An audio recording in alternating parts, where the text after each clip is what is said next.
bersama aku, Nabila Salma El Munawaroh, masih dengan NIM yang sama, 2019 015 198, kelas 3E, Prodi PGSD, Universitas Sarjana Wiyata Taman Siswa. Nah, di kesempatan kali ini, kita mau bikin praktikum lagi nih.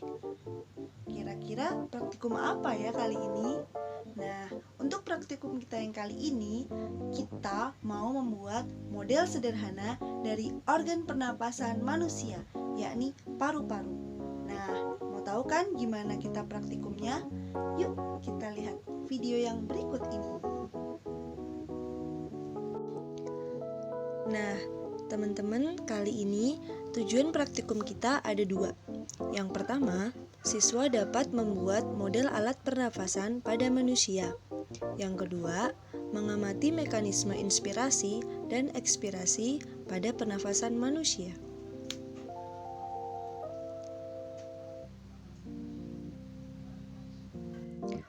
Nah, langsung aja kita ke alat dan bahan yang kita perlukan.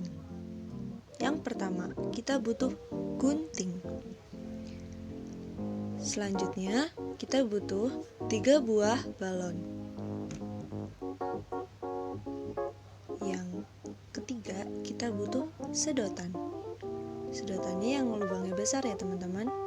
Habis itu kita juga butuh plastisin. Selanjutnya, kita butuh karet. Bisa pakai karet gelang, bisa pakai karet kucir.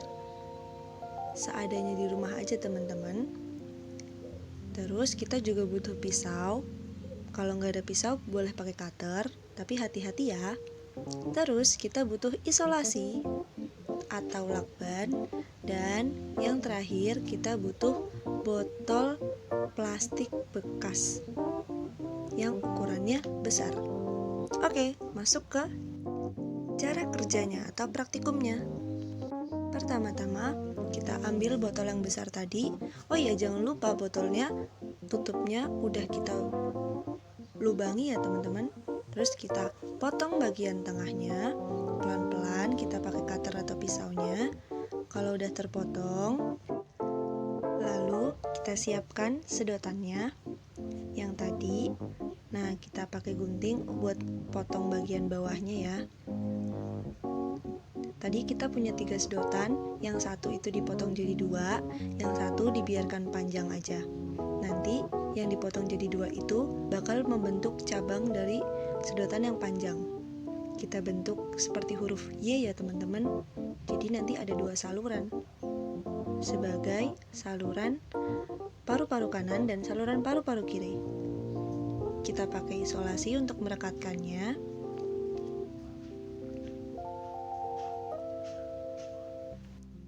Oke, setelah kita pastikan kalau isolasinya sudah kencang dan sudah membentuk 2 cabang seperti huruf Y, selanjutnya yang kita perlu siapkan adalah 2 buah balon sebagai paru-paru kanan dan paru-paru kiri.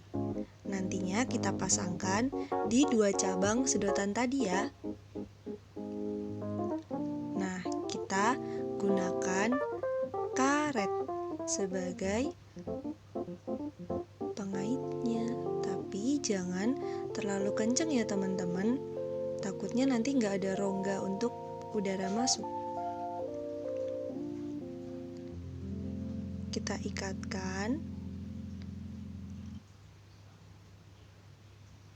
Tapi kita pastikan juga kalau balon itu terikat dengan baik.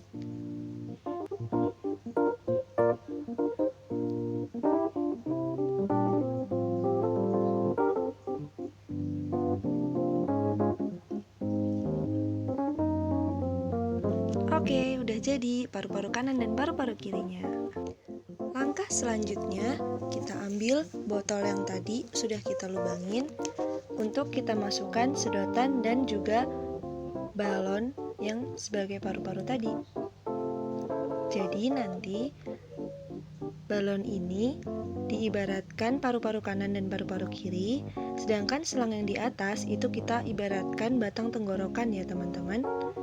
Nah, sedangkan si botol besar ini kita ibaratkan sebagai tulang rusuk.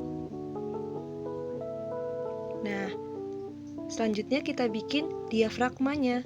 dengan menggunakan balon yang dipotong setengah, lalu bagian ujungnya kita ikat. Setelah itu, kita taruh di bagian bawah botol. Ini nanti menjadi diafragma saat kita melakukan inspirasi dan ekspirasi. Selanjutnya, kita ambil plastisin satu aja untuk menutup bagian lubang di tutup botol yang masih ada celah untuk udara masuk.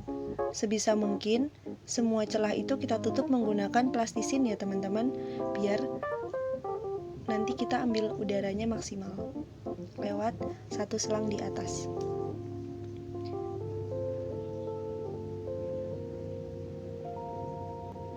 Pastikan semuanya rapat tertutup oleh plastisin. Setelah memastikan semuanya rapat, kita lakukan praktikumnya. Nah, kita tarik bagian balon yang di bawah atau sebagai diafragmanya. Kita bisa lihat kalau paru-paru kanan dan kiri atau balon kanan dan kirinya itu mengembang dan mengempis. Itu karena saat kita menarik balon yang ada di bawah, sama saja diafragmanya melakukan inspirasi. Sehingga otot antar tulang rusuk berkontraksi, maka tulang-tulang rusuk terangkat sehingga volume rongga dada membesar. Akibatnya paru-paru menjadi mengembang dan tekanan udara di paru-paru mengecil, sehingga udara di luar yang mempunyai tekanan lebih besar masuk ke dalam paru-paru. Selanjutnya, saat kita lepaskan balon, terlihat bahwa paru-paru kanan dan kiri atau balon kanan dan kiri itu mengempis. Itu karena diafragma melakukan ekspirasi. Jadi otot-otot antar tulang rusuk relaksasi, maka tulang-tulang rusuk tertekan sehingga rongga dada mengecil. Akibatnya paru-paru mengempis dan tekanan udara di paru-paru membesar sehingga udara keluar.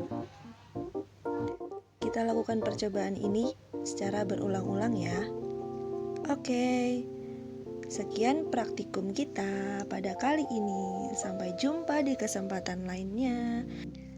Jadi, kesimpulan kita kali ini adalah dalam sistem pernafasan manusia dikenal dengan inspirasi dan ekspirasi, yaitu di mana terjadi pengambilan udara pernafasan dari udara bebas lalu masuk ke dalam paru-paru dan juga mengeluarkan gas sisa pernafasan ke udara bebas. Saat menghirup udara ke dalam paru-paru disebut dengan inspirasi, dan saat pembuangan gas sisa ke udara disebut dengan ekspirasi. Sekian teman-teman, terima kasih telah menonton, semoga bermanfaat. See you in the next video.